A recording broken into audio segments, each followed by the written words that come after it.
So before we begin this episode of Time About the Movies, I have some exciting news to tell you. Check it out, ladies and gentlemen. I have finally gotten up to date on all the Time About the Movies presents for every month that I've been doing this show. So there you go. December 2011 and November 2011 went up today, and that means every month that I have covered ever since we started this show is up and ready to go. So that means I can finally put an end to this. As of right now, I know we're still in the depths of 2012 right now, and I'll get to that. The strategy that I'm going to go with here for future videos going forward in terms of these is that I will continue doing these Time About the Movies Presents specials for monthly videos, but I'm going to do it once a month now. So or at least until we get to the end of specific years. Like when we get done with 2012, there'll be a 2012 video probably within mid-November, and then 2013...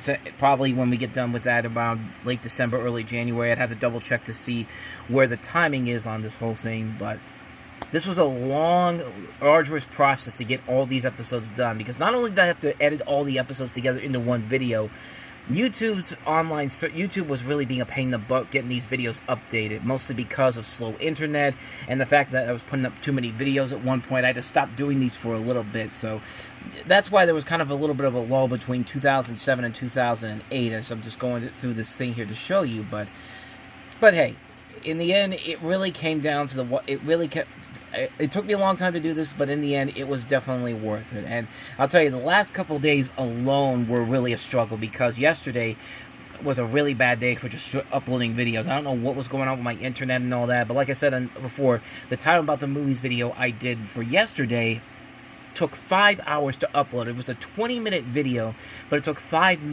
hours to upload, and that was ridiculous. And especially considering that the short I put on this channel and then the other video I did for the other channel didn't take that long to update at all. I mean, that's just what's been going on with the video thing here, video uploading thing here. But as you can see, I have officially done with every month up to date until 2012. And that means I can move on to other projects too. I've been wanting to do a Time About the Movies Presents special about the Land Before Time sequels and also the American Pie sequels, which hopefully I'll get around to doing some of those this week, but we'll see what happens as the weeks go on here. But as you can see, all the months right here are completely covered, so we are already up to date on that. So a long, arduous process that began at the beginning of the year.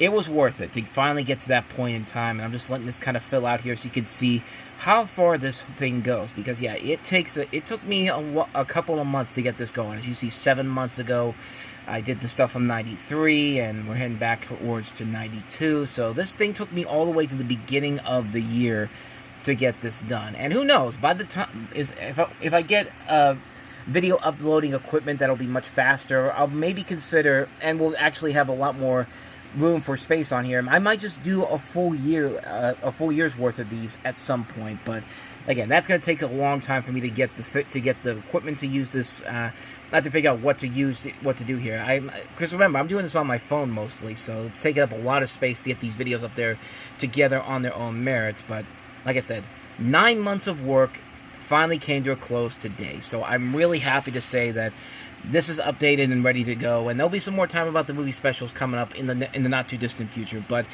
as we welcome you to another episode of Time About the Movies today, we are taking a look at two big new holiday releases, including the return of Daniel Craig as James Bond in Skyfall, and also Steven Spielberg's latest film, Lincoln. I've already wasted 4 minutes of your time. Toy boat. I've already wasted 4 minutes of your time with this intro, and a little bit more because of that. Let's get to the show. Time About the Movies. We are rocking and rolling.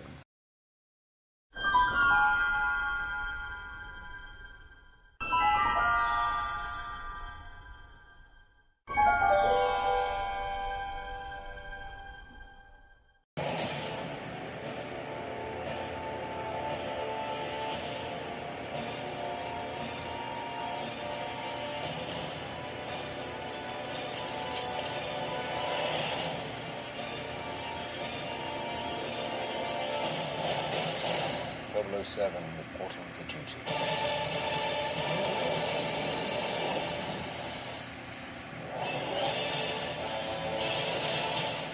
Daniel Craig's James Bond overall has had a much more intriguing backstory than I think a lot of people really would have expected from this, and that's the power of Daniel Craig as a whole. He has come into his own as James Bond in particular, and, it easily repairs the faults of Quantum of Solace. Quantum of Solace, it wasn't really Daniel Craig's fault. It was mostly because of the writer's strike that the film really kind of fell apart at the worst possible time.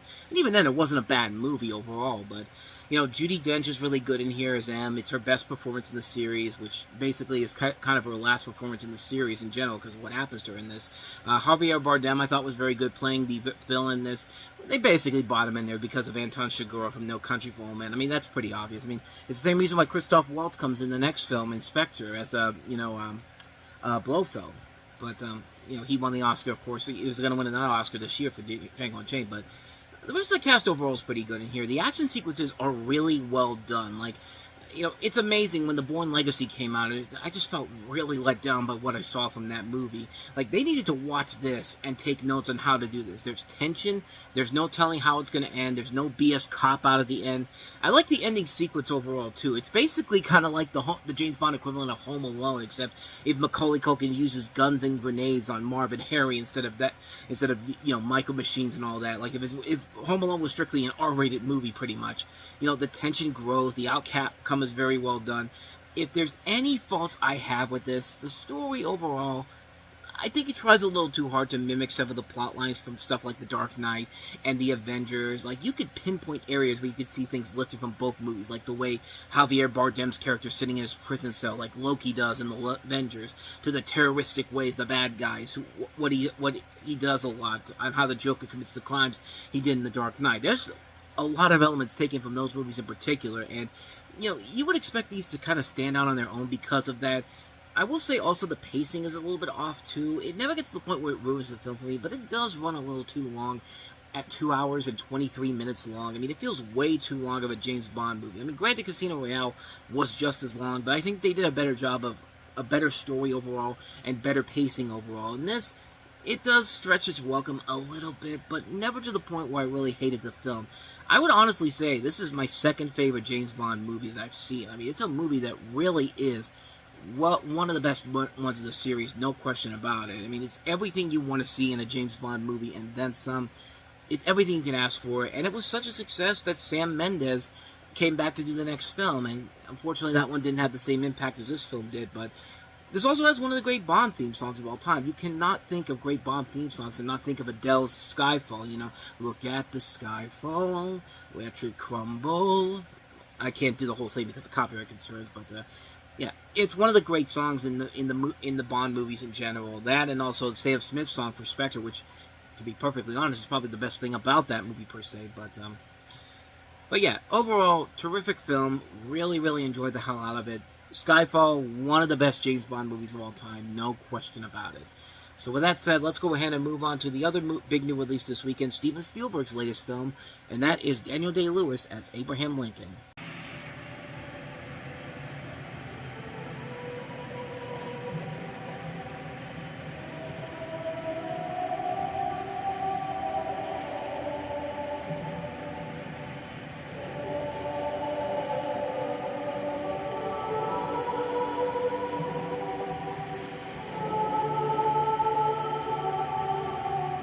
Lincoln, rated PG-13. In select theaters November 9th, everywhere November 16th. So Lincoln tells the story of the final 4 months of Abraham Lincoln's life, focusing on the president's efforts in January of 1865 to have the 13th Amendment to the United States Constitution passed by the United States House of Representatives. And there was a lot of people that were really hating on the movie when this came out because, not just the critics, but the general filmgoers. A lot of them thought the movie was lame and too Oscar baity, and as someone who really does complain a lot about too many Oscar bait films out there, I'll say this. This is definitely one of the lesser Oscar bait films, but in a good way. There are moments that go overboard on the please give us an Oscar, but really, I think the movie works great on its own merits. Daniel Day-Lewis is giving a phenomenal performance as Abraham Lincoln, and it helps that he has an incredible cast to work around here. Sally Field, Joseph Gordon-Levitt, Gloria Rubin, James Spader, Adam Driver, David Oyelowo, Jared Harris, David Strathairn, Bruce McGill, Lee Pace, Tommy Lee Jones. I mean, Tommy Lee Jones, as great as he is in the movie, the funniest thing about this whole Oscar cycle that he was going through is that for some reason, he kept looking miserable, and no matter where he went. Like, that was the big joke all around the award show circuit around that time, was that every time they cut to Tommy Lee Jones, especially at the Golden Globe Awards, he had this look on his face like he just did not want to be there. He was just looking like, oh, please, God, get me the fuck out of here. Like, even during comedy bits. Like, I know there's one with Will Ferrell and Kristen Wiig during the Golden Globes where, you know, they're doing their bit, and they cut to Tommy Lee Jones, and he's just looking at him just like, kill me right now. In fact, when the Academy Awards happens, host Seth MacFarlane, one of his early jokes early on was, you know, our goal tonight is one of our goals tonight is we're going to get Tommy Lee Jones to actually crack a smile for once. And surprisingly, that actually did make him laugh. Like, I actually thought that was kind of cool. Like, I thought it was funny. I mean, Tommy Lee Jones is a great actor, and he's pretty good in here, too, but I just found that all the more hilarious that he had this continued look on his face like he did not want to be there at all, but I digress. The movie looks pretty good, too. It does capture the spirit and feel of the 1860s overall. You got a great musical score by John Williams. The script overall, good, not great overall, but there is a lot about this movie that I do like. I think the acting really carries the load. I can see why Daniel Day-Lewis did win an Academy Award for this, although it would have been cool if Hugh Jackman had won for Les Miserables, even though he was considered the frontrunner for many, many months, and then a certain movie called Movie 43 came out where he had balls on his chin, and that completely dampened his Oscar chances. But yeah, he should have won that, but Daniel Day-Lewis did a good enough job to receive this award. I think he more than well deserved it for this.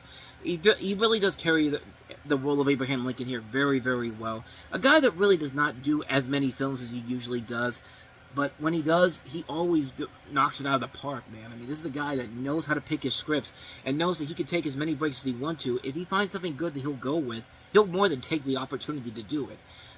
Yeah, the visuals are great. The story is the biggest thing. The scripting overall could have been a lot better, but overall, this is a really good movie. I'm not going to say it's one of Spielberg's best films as a director overall, but it is definitely one that I think is one of the better Oscar bait films out there. No question about it. I think it's a ton of fun. It's a really good film. I can't recommend it enough. Lincoln, definitely worth a watch. Easily.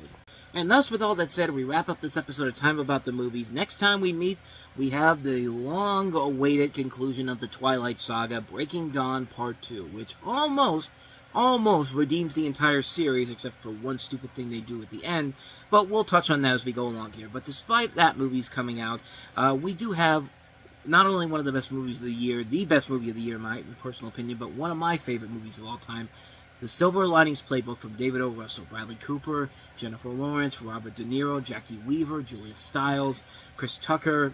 A fantastic, fantastic film. I can't wait to touch on this a little bit more.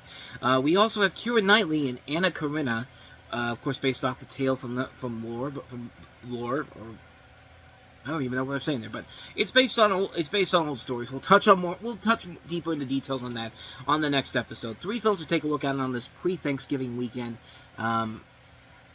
Actually, is this a pre-Thanksgiving weekend or is it next weekend? No, this is pre-Thanksgiving weekend. They always say it's the last Thursday before Thanksgiving. It's the last Thursday of the month of November. It's Thanksgiving, but for some reason, like there's the 23rd on Friday. It's Thanksgiving on this year is the 22nd, so that means there would be one more weekend on the 29th. But I don't know. But it's pre-Thanksgiving weekend. We'll touch on these films next time around. So stay tuned for that on the next episode tomorrow. But with all that said, thank you so much for watching this. I hope you enjoyed it.